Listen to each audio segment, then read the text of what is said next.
Effective tax rates, this I always like to show people because this is different because the first one, I don't know if you all can see it clearly, but the first one is less than $10,000, they basically get money back.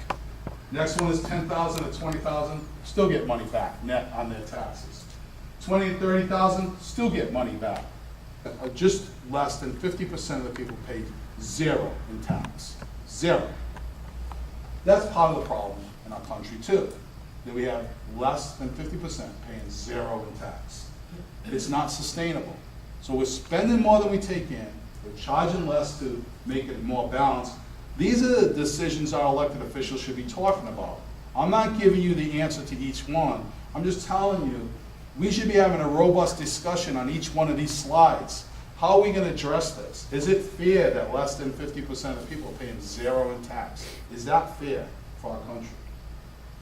And can we afford it? We need to do that. We have to remember, some of those people that want everything for nothing don't have the ability to run those numbers.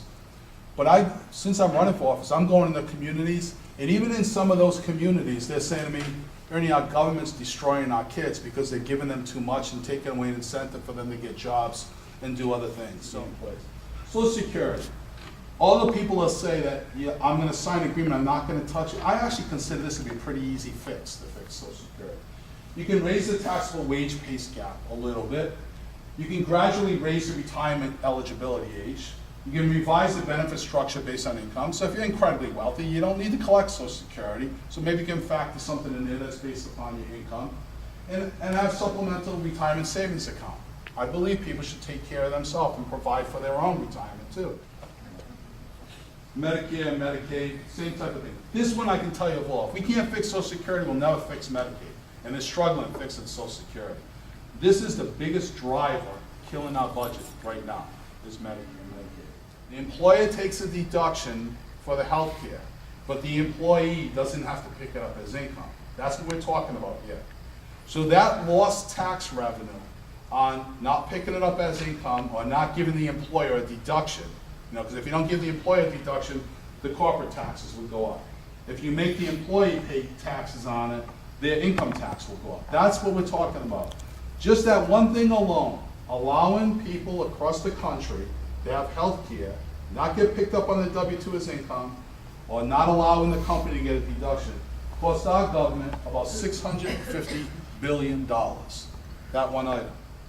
I don't know how many people would say, I want my health care to be taxable from now on. But again, policy decision. If we're in the hole this year about $1.3 trillion, in 1 year alone, we're overspending our budget by $1.3 trillion, you can make up almost half of that if you change your concept on this. If you're an example, you're a sergeant in the police department, you were a sergeant when you retired. Your retirement, you should not be getting paid more than a sergeant working in the street today.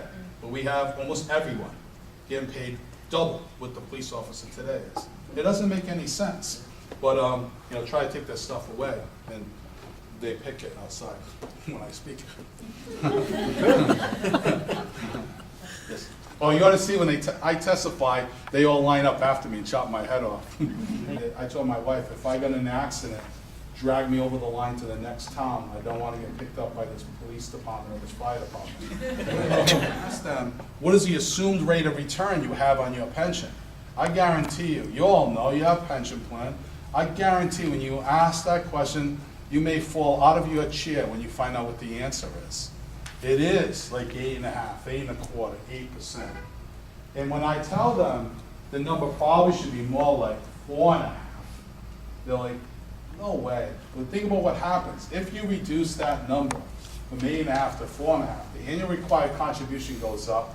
That's more money they have to pay out of their budget, which means less services they can provide today, which means either layoffs, reduce police, reduce fire, reduce teachers, all those other things.